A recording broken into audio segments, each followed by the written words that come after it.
what's up? Welcome back dito sa ating channel dito sa Mobs TV. Alright, so tayo nagbabalik-balik mga babayan at ngayon ay pag-usapan natin, no? Ito po nga isang matinding pasabog, no? Neto nga si General Torre, mga babayan. Okay?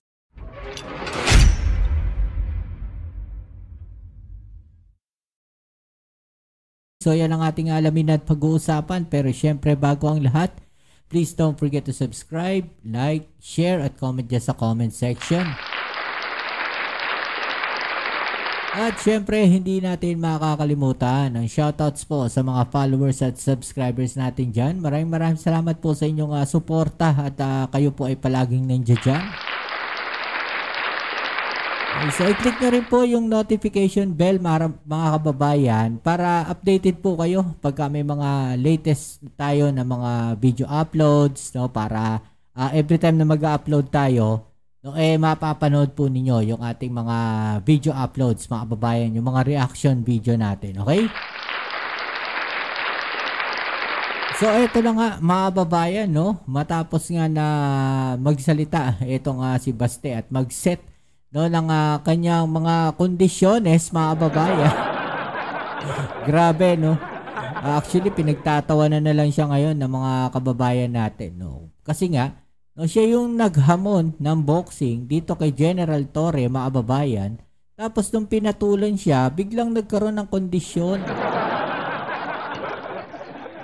Sabi nga ng mga babae natin lumalabas na naduwag o nabahag ang buntot na itong si Baste Duterte, mga babayan, no? Dito kay General Torre. No, dahil hindi rin pala basta-basta ang background na itong si General Torre, mga babayan, no? Martial artist din siya, mga babayan, boxer din siya, no? Doon sa PNPA, di ba? So, mabigat in short itong si General Torre, kahit na tinitignan nga parang minamaliit nila kasi payatin nga, no, si General Torre, pero siguro yung katawan niya, ang tawag natin diyan is fit lang, no? Kumbaga sakto lang yung kanyang katawan, at the same time yung edad niya kasi, 'di ba? Makikita nga natin sa edad niya na 55, no, ganyan pa rin yung kanyang katawan, fit pa rin, hindi kagaya ng iba na sa at the age niya na 55 na yan tapos may mga posisyon, hindi naman natin nilalahat, no? Pero makikita natin na yung iba medyo matataba na, no? May medyo ano na yung mga katawan. Pero si General Torre, no, fit na fit pa rin po ang kanyang katawan. Di ba mga kababayan? So ito, kung titignan natin dito sa picture na to, mga kababayan, ito yan pakita natin. Alright, so yan, no? Nagpa-practice po, no? Tuloy ang practice netong si General Torre. 'Di ba? So si Bastina lang talaga ang inaantay kung susulpot po siya, no, sa kanilang boxing match, mga kababayan. Sabi nga po dito, no, hindi ininda ni Philippine National Police Chief General Nicolas Torre ang malakas na ulan upang makapag-jogging sa PNP Oval ngayong Biyernes ng umaga. No, kahit umuulan, mga kababayan, tuloy yung kanyang jogging, tuloy yung kanyang pagpa-practice, no?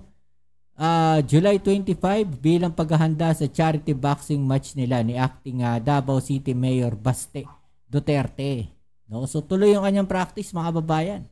'Di ba? So ini-expect niya, no, na darating etong si Baste Duterte sa kanilang match kasi naghamon siya, 'di ba? Siya yung naghamon. Dapat sumulpot siya, dumating siya sa kanilang laban, mga kababayan. Kaya naman itong si General Torre tuloy, no, yung kanyang pag-iensayo. Okay, so panoorin natin tong balita na to tungkol diyan, mga kababayan. Right? Let's go. PNP Chief Nicolas Torre III patuloy ang pag-iensayo, nag-jogging sa gitna ng ulan bilang paghahanda excited ako dito sa hamon na boxing match ni Davao City Acting Mayor Baste Duterte. Narito ang blow-by-blow account. Sino yung nabubugbog? Sa palagay mo, sino kaya to? Alam mo, parang hindi naman boxing nagbabatuhan ng boteng magkapit-bahay. Bugbugan na yan. Nasa inuman ata yan. Nagbabatuhan ng bote. Boxing yan. Oo. Hindi po match yan. Shot puno ang tawag dyan. Aga-aga may lasing agad. Marlene Padiernos for the blow-by-blow. Detalye, Marlene.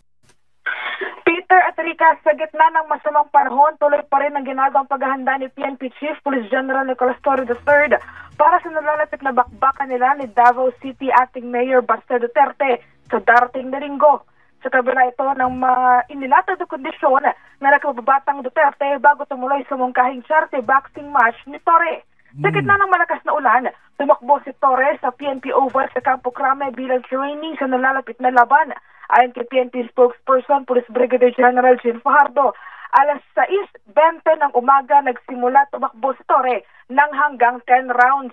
Kasunod ito ay agad dumiretso si Torre sa isang meeting na bahagi naman ng kanyang tungkulin bilang hepe ng pambansang pulisya. Imagine ninyo yung mga babayan, no? Naisingit pa rin niya, no, yung kanyang training. Ibig sabihin lamang niyan, mga babayan, no, seryoso siya. No, doon sa laban nila ni Baste Duterte, doon sa hamon ni Baste, mga babayan. 'Di ba? Seryoso siya doon sa laban. No, samantalang itong si Baste naghahanap pa ng mga alibay at palusot. 'Di ba? Tuloy natin. 'Di ba? Imagine ninyo, nag-practice muna siya bago siya umattend ng meeting, mga babayan. No, naisingit niya pa 'yon. 'Di ba? Tapos pinapalabas ng mga DDS, no, na busy daw si Baste. Sabay biglang busy. No, naghamon-hamon, sabay biglang busy. Diyos me. Samantala, wala pa rin nagiging pahayag si Torre hinggil sa mga kondisyon na inilatag ni Duterte bago sumabak sa naturang charity boxing match. Alam nyo yung kondisyon na yon, ano na lang yon, alibay, palusot na lang yon, mga babayan. Hindi na ano yon. Hindi naman kasali sa usapan yung mga kondisyon na yon, yung mga gusto ni Baste Duterte. Palusot na lang yun, mga babayan. Yan ang balitang kumpirmado, sigurado. Ito ang Radyo Patrol, Marlene Padiernos, DZMM. Marlene, Yes. wala ka bang nabalitaan mula sa ating Las Vegas odds makers? Kung ano ang betting odds ngayon? Sino paborito? Diba? Underdog. Torre, yan, underdog. Diba? Torre versus Duterte. The match of the century. Anong betting odds ngayon? Sorry, Peter? Betting odds. Anong betting Oo. odds? Yung mga tumataya. Wala, sa social media, Peter, hati ang boto ng mga netizens. Pero sa kabila niyan, si PNP Chief Torre, tuloy-tuloy yung training. Actually, kahapon po siya nagsimulang mag-training at nasaksihan nga natin yung kanyang pagiging porsigido doon sa kanyang pagsasanay. Dahil after na situation briefing na ni Pangulong Marcos Jr. sa Campo Aguinaldo, diretso siya sa training niya sa boxing, doon naman sa Campo Crame. Pero sabi ni Torre, aminado naman siya na bahagyang humina yung kanyang resistensya dahil matagal na siyang hindi nakakapag-boxing muli. Pero patuloy naman yung ginagawa niyang training dito, Torre. Peter Torre, pwede. Ikaw ba lalaban, partner? Pwede bang Kayo yung tag team yata eh. mag-a-apply ako na ring announcer. Ayan. Hindi, mas gusto ko ikaw yung tag team ni General Torre. Bilang Peter Torre ka na ngayon. Marlene, pakibulong mo kay Chief PNP Torre na basahin niya yung sagot ng Chat GPT. Ano ba yung sagot ng Chat GPT? Edna, susmurayos, binabasa ko yung kadamik. Hala ko yung wala naman nakakaalam ni laban na rin. Sikat na sikat yan, kahapon pa. Sabi ng Chat GPT, it looks like no official betting odds have been published for the proposed boxing match, fist fight between Nicolas Torre and Davao City Acting Mayor Sebastian Duterte. Ayan. sabi but it's for a good cause. Alam mo kung meron lang siguro yung yung makapagbibigay na yung ginagamit din ng term sa Dolomite Beach noon. Yung peace and something.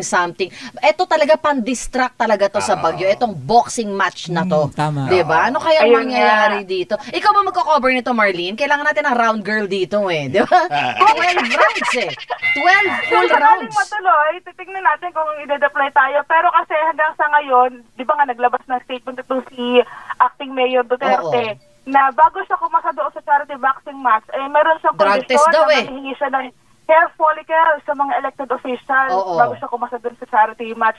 Abangan natin kung matutuloy. Pero si General Torre, tuloy-tuloy din yung kanyang training. Wala naman siyang sinasabing demands nung una Ngayon na lang nagkaroon niya nung nagsimula na mag-training si General Torre, nakapatid ni Peter Torre. Di ba?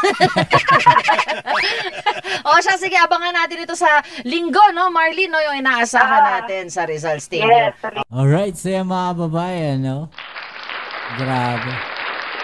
Talagang sa totoo lang, no, naging viral siya lalo na naging katuwaan na rin siya ngayong tag-ulan, panahon ng tag-ulan mga kababayan. Sabi ko nga, no, para naging naging segue, no, naalis yung attention ng mga kababayan natin. Well, actually nakatulong din siya para nakakuha tayo ng pagkakatuwaan. Yung boxing match na to ni General Torre at saka ni Baste Duterte mga kababayan. Kasi siyempre nakapokus yung mga tao sa baha, 'di ba? Sa mga nangyari, sa malalakas na ulan, sunod-sunod na bagyo na dumating 3. Tapos yung habagat, 'di ba mga kababayan? Nakakatuwa dito. Timing siya. No, natuwa yung mga kababayan natin. No, nawala yung nakahanap sila ng paglilibangan, di ba? Mahilig tayo sa ganyan mga kababayan.